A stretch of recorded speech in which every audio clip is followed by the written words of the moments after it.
এবার তুফান টিজার গল্পের ঝলক দেখিয়েছেন শাকিব খান আর চঞ্চল চৌধুরী। পবিত্র ঈদুল আজহায় মুক্তির অপেক্ষায় থাকা সিনেমাটিতে শাকিব খান ছাড়া অভিনয় করেছেন চঞ্চল চৌধুরী, মিম চন্দ্রবতী, নাবিলা সহ আরো অনেকেই। তুফান সিনেমায় টিজার শুরু হয় শাকিব খানের ভয়েস ওভার মনোলগ দিয়ে, যেখানে সাধু ভাষায় ঢাকায় সিনেমার এই নায়ককে নিজের আধিপত্য বিস্তারের ঘোষণা দিতে দেখা যায়। এই ধরনের মনোলগ আগে শাকিবের মুখে খুব একটা শোনা যায়নি।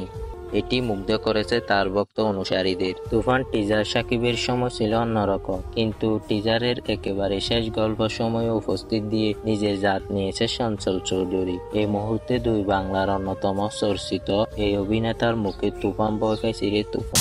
তুফান খুব ভয় পাইছি রে। সংলাপ আর হাসি শুনে চমকে গেছে দর্শক ভক্তরা। অনেকেই মন্তব্যের ঘরে লিখেছেন, শাকিব ভার্সেস চঞ্চল, এবার হবে শিয়ানে শিয়ানে টক্কর।